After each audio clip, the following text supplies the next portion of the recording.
choosing these places because you know that the other people is also going there? Yes, we actually go to like this type of retreats or Mm, packages with activities okay. specifically for nomads. So like this is one of my communities, right? Like the nomad community. So there are like a couple of big brands organizing this type of events because they know that these people want to keep seeing See each each other, other, no? Yeah. even though in different parts of the world, and discover new cultures in the process and Hmm. new places.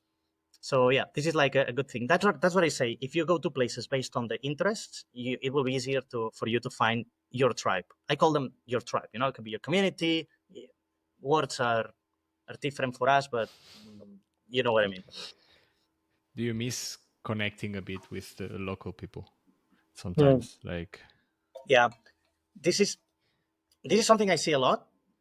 For example, now I'm Spanish. I was in Tarifa, a Spanish town, and it was full of Germans. And I made a very good group of Germans, and I was all the time with the Germans.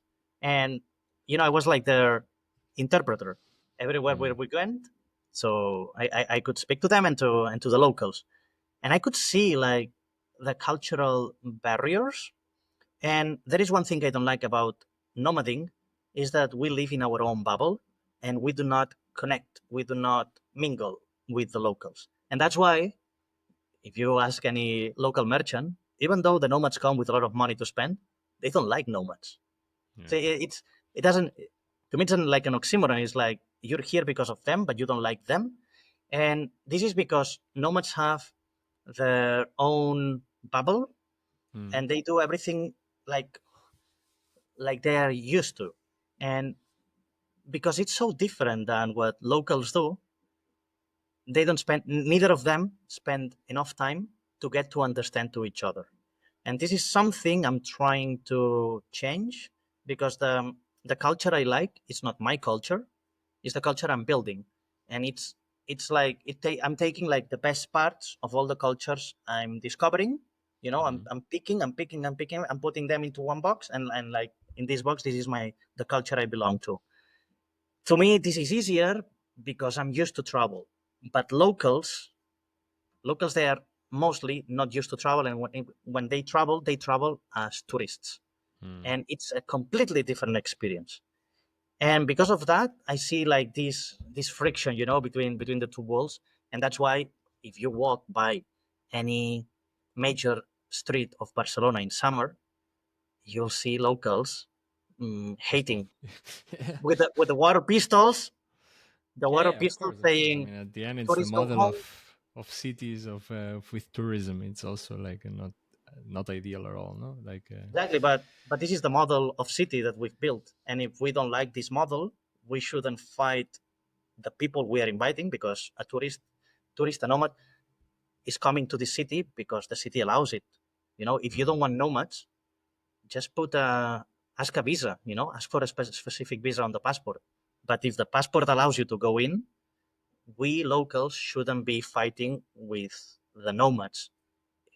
We locals should be fighting with our governance, with our public officials to tell them that we don't want that. So they should find a workaround to fix it. The problem mm. here is like in most governments, in most regions, politicians make you play Live in with. another bubble. Yeah. Look, I like that. I like that. They created their own bubble. Hey, don't touch me. Yeah, exactly. It's literally the same at the end. No, it's just like, okay, ignoring also the reality of their citizens because Yeah, it's Mark, what it that's is. Like, that's yeah. it. Mm. So that's Now, why that's what I don't like. That's what I don't like of this type of relationship because it's like a love hate relationship between locals mm, and nomads. But that's why I'm going to these communities. One of the most interesting topics I have now, and what I said that now I'm traveling because of my personal interest. One is discovering circular economies. So I go to places where okay. you foster local economies. So if you're a Hmm. foreigner and you go there, you have to go to the local market and buy the local produce. And by doing that, it's not about the money. Okay, it's not about you spending the money here. The money is like the reward. It's the end exercise. But by doing that, you have to talk to the local people, and by doing that, either the local people have to learn a couple of words in your language to allow commerce to happen, or you have to learn the local words. So by doing this, like finding these local and circular economies, I'm finding like this type of tribe that I'm very interested into meeting now. Yeah, making a little bit, extending a little bit the network also to have people who's maybe more based on a single place. It's also interesting at the end, no? Actually, I wanted to ask you about the conflict between expats and nomads and local communities and the whole legislation, but we already touched that a little bit. And watching at the time, I have like 3 or 4 questions more. Mhm. What's the main difference, in your opinion, between a digital nomad and an expat?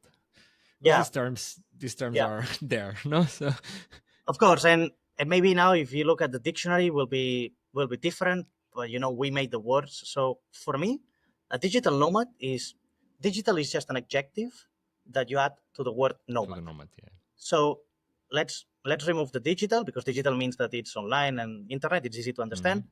But the nomad is the person I said before. This person that is not happy with what he has, where he is at the moment, and he's jumping from one destination to the other to find places that offer what he's not happy with. So this is a Mm-hmm. nomad, a person that jumps from one place to another.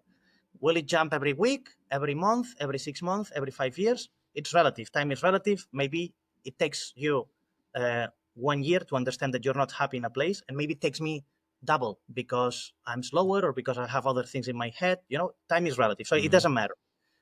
And the expat, which is like an abbreviation of expatriate, so Mm. somebody that is from another place, to me, he's not jumping.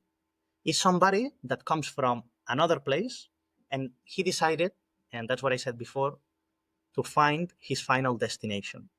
So an expat could be a retired nomad. Mm. Okay. It's a person that already discovered his place, but it's not his hometown. That's why he's from the exterior. That's like an expatriate.